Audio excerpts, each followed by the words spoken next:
तो चलिए बढ़ते हैं आज की कहानी की ओर। दोस्तों, उस शाम हम सभी ने देखा कि संजीव किसी की डेड बॉडी लिए आगे के सामने से गुजर रहा था। ये देखकर हमारी आंखें फटी की फटी रह गई, हमारे पांव तले जमीन खिसक गई। दोस्तों, मेरा नाम विजय है और मैं एक छोटे से गांव का निवासी हूँ।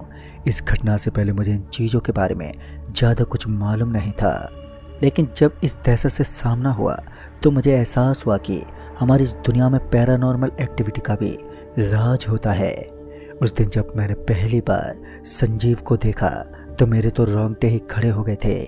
इससे पहले कि मैं कुछ बोल पाता कि वो उस आग के सामने से आराम से गुजर गया।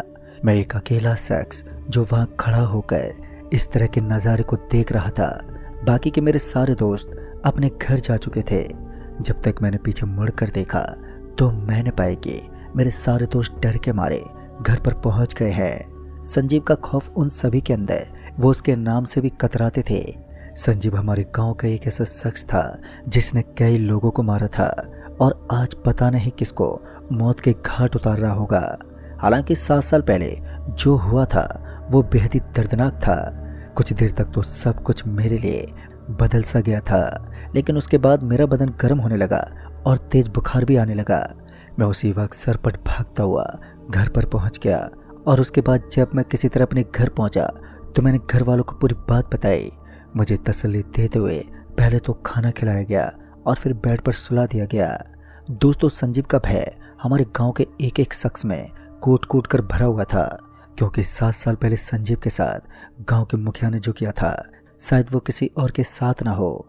दोस्तों, उस रात का वो सफ़र मेरे लिए बहुत ही मुश्किल से कटा, क्योंकि पूरी रात मैं इसी बारे में सोचता रहा कि आज मेरे साथ क्या होगा। लेकिन किसी तरह वो ठंडी रात बीत गई और उसके बाद जैसे ही सुबह हुई तो मुझे एक चैन सा मिला। मेरे बदन में एक हल्का सा सुकून था। उसके बाद मैं अंगड़ाई लेता हुआ अपने बिस्तर से उठा तो मेरी आंखें खुली की खुली रह गई, क्योंकि इस बार मैंने देखा कि मेरे बिस्तर के ऊपर खून के धब्बे लगे हुए थे और उन्हें देखते ही मेरा पूरा शरीर भयभीत होकर कपकपाने लगा। मैं तुरंत ही उठा और बाहर निकल गया। मैं सबसे पहले अपने मम्मी के पास पहुंचा तो मैंने देखा कि घर के बाहर किसी की लाश पड़ी थी। उस लाश के अंदर छेद पड़ गए थे और मक्खियां उसके बदन के आर पार हो रही थी।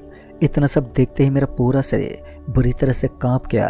सफ़ेद रंग का शर्ट पहने ये तो वही शख्स था जो रात के समय संजीव की गोद में था, यानी इसे मौत के घाट उतारने वाला भी वही था।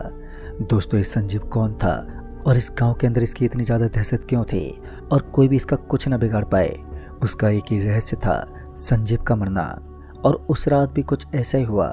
वो अपनी मौत के बाद धीरे धीरे गांव के मुखिया के पास पहुंचने वाला था, जिसने उसे एक दर्दनाक मौत दी थी। मैं बहुत ही डरा सहमा अपने घर पर था, क्योंकि संजीव की दृष्टि मेरे ऊपर पड़ चुकी थी और कहीं ना कहीं उसका अगला शिकार मैं भी हो सकता था। हालांकि 7 साल पहले संजीव मेरा बहुत ज़्यादा अच्छा दोस्त था। यह गांव में करीब 7वीं मौत थी। इससे पहले भी 6 लोग मर चुके थे और धीरे धीरे संजीव की रूह उन लोगों का सफाया करने में लग गई जो गांव के मुखिया के अंदर काम करते थे। तो आइए जानते 7 साल पहले ऐसा क्या हुआ था जब मुखिया की जिंदगी पूरी तरीके से खत्म होने वाली थी। साल 1992 एक ऐसा साल था जो संजीव और उसके परिवारजनों के लिए बहुत ही ज़्यादा बुरा और डरावना साबित हुआ।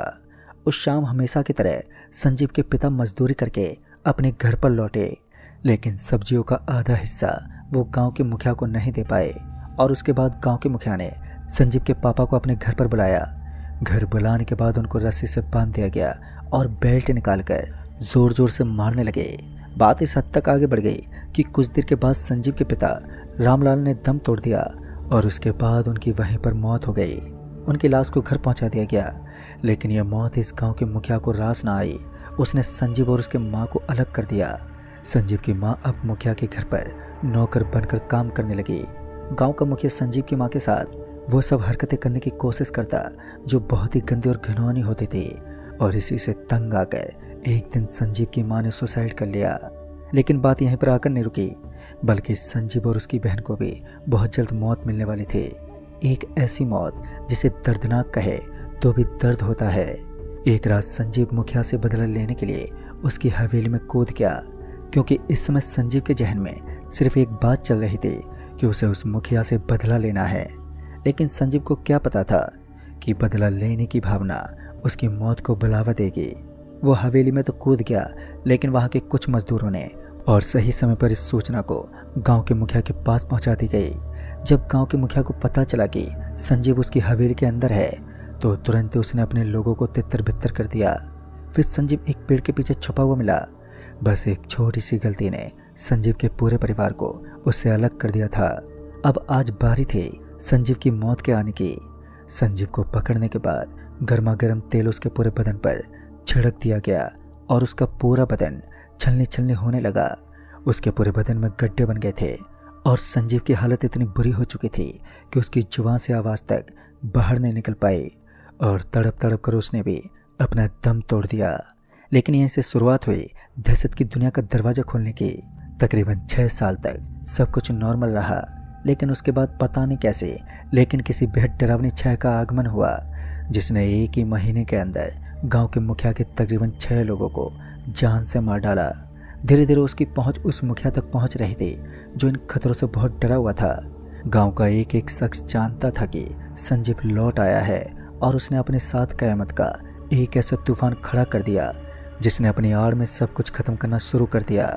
जिस तरह से संजीव की मौत हुई थी, कुछ इसी तरह से मुखिया के लोगों का मरण होने लगा। एक एक करके सभी कुत्तों की मौत मर रहे थे। ऐसा लग रहा था मानो बस कुछ ही दिनों में ही वो सब लोग मारे जाएंगे जिन्होंने संजीव को मारा था। दुख मुझे भी बहुत था, लेकिन मैं कभी भी उसके पक्ष में खड़ा नहीं हो पाया। उसका एक कारण था, वो था मेरे घर वालों का दबाव। मुझे इसी चिंता का आगमन रहता कि कहीं मेरे पक्ष में खड़ा होने के कारण मेरे घर वालों को कोई नुकसान न पहुंचा दे, और मैं संजीव को कभी भी पक्षपात नहीं कर सका। दिन बीतने लगे। अब तकरीबन 3 दिन हो गए थे, लेकिन गांव का माहौल नॉर्मल था और जिन लोगों की मौत हुई थी उन्हें कब्रिस्तान में दफना दिया गया। लेकिन एक रात ऐसी भी आई जब गांव की पूरी हवेली के साथ साथ पूरे गांव को दफा कर दिया गया। रात के करीबन 9:30 बज रहे होंगे। उस वक्त ठंड का समय था और सभी लोग कंबल ओढ़कर सोए हुए थे। जोरदार चीखने और चिल्लाने की आवाज़ों के साथ साथ सब कुछ एकदम से पैरानॉर्मल होने लगा, मानो कुछ पल में ही पूरे गांव का माहौल एकदम से पलट गया हो। गांव के कुछ लोग जब अपने घरों से बाहर निकले तो उन्होंने देखा कि गांव में आग जल रही थी। हवेली का एक एक कोना जला हुआ था। उस गांव का बादशाह यानी कि उस गांव का मुखिया, जिसकी पहली झलक देखते ही सबके होश उड़ गए, वो अपने घर से बाहर निकला। उसका भी पूरा बदन आग से झुलसा हुआ था और उसका आधा चेहरा आग से जल गया था। लेकिन उसके पीछे पीछे जो नज़ारा दिख रहा था उसे देखते ही सब लोग रफा दफा होने लगे। एक अकेला मैं था जो उस कुएं के पास खड़ा होकर सारे नज़ारे को देख पा रहा था। संजीव मेरा प्रिय दोस्त अपने पूरे परिवार के साथ उस मुखिया के पीछे पीछे चल रहा था और सबकी दशा बहुत ही खराब थी। संजीव का पूरा शरीर आग की लपटों से झुलसा पड़ा था। मैंने संजीव को घुरते देखा तो सच में मुझे रोना आ रहा था, और उसने भी जब एक बार मेरी तरफ देखा तो मुझे उसकी आंखों में एक गहरा दर्द झलकता और साफ दिख रहा था।